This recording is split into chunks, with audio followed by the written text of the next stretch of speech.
like alcoholic. When I think about what you read about the more important demonstration, I can't help but think about this phrase I came up with a long time ago. It says, I need to try to bring what I sing. Because we sing it in here. Sometimes we can sing it very good, but bringing it out there is definitely more difficult. And it sort of dovetails on the take away my difficulties, because we realize what a duty, as we get a little time under our belt, we have, that newcomers see us bringing what we sing. Because if they see us not bringing what we sing, or acting a fool outside a meeting and then talking about all kinds of spiritual stuff in the meeting, then it loses its integrity. And they think, well, all these people that sound good are actually full of shit. I knew these people were crazy. I'm out of here. And don't think that's theory. That's fact. And when I hear take away my difficulties so victory over them bears witness, I mean, we just got through hearing somebody share about they went through a period of time of family duty, taking care of a family member for a length of time, and they emerged still sober. That is exactly what that page is talking about.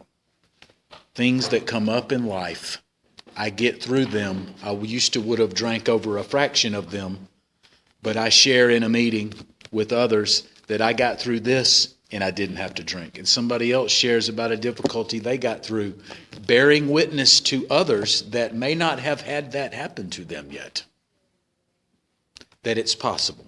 Because I can guarantee you there were some things when I got here I didn't think was possible. As a matter of fact, I had a couple of reservations that I had sitting there shined up on the shelf that if these things happened, I was going to go get drunk on purpose. I got here at 22, and the two things were, and of course I got sober in the 80s, and it was the biggest thing. If I caught AIDS, I was going to go get drunk. Because that was the thing everybody talked about in the 80s. You don't really hear about it much, but it had everybody scared to shitless. And the other one was if my parents died. Now, interestingly enough, fast forward a number of years, more of a number than I care to admit, and I just had to spend a week in the hospital with my father, and for the first time I see mortality, and the writing is on the wall. And hearing stories like what we just heard, and others of my friends that have gotten through the same thing in my journey here, I know for a fact that is no longer some reservation that gives me carte blanche to go on and do it just because it happened. I know it can be done. I can get through that challenge. And I don't look forward to it, but I'm certainly more confident that it can happen than when I got here. And that's what we're talking about.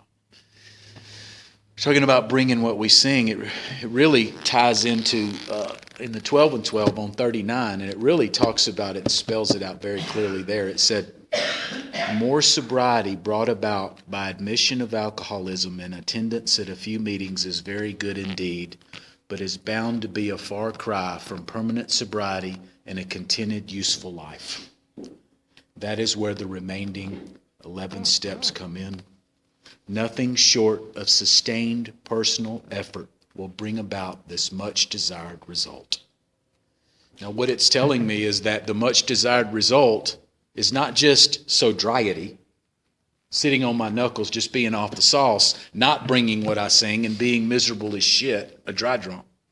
What it's saying is permanent sobriety is the desired result. Sobriety, not sobriety.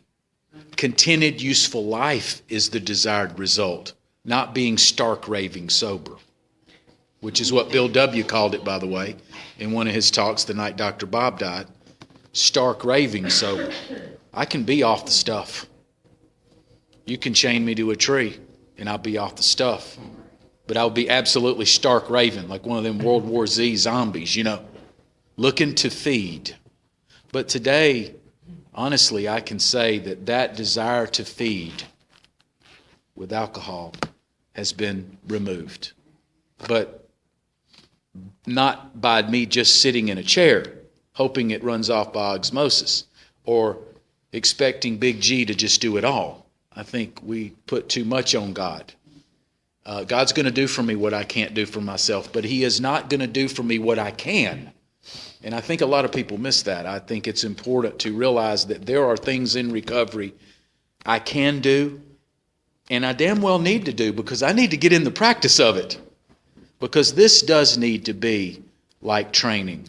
And we say, oh, we got to do it over and over. We hear how it works in every meeting. I'm so sick of hearing it. Well, I need to hear these things and do these things over and over, because in that wet-ass hour when the challenge is upon me and I'm not thinking straight, it needs to come in an instant, the right thing to do. Instead of going this way, it's call somebody in the program. Or plug meets tonight at 7. I mean, these are thoughts that have to come immediately, and they still do for me. And I still make a meeting a day after all these years.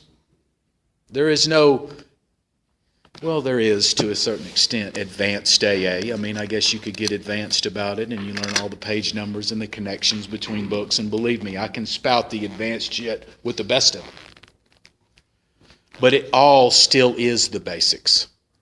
Today, meeting. Today, big book. Today, people in recovery. Today, stay in safe places. Don't be foolhardy and tempt providence. These things have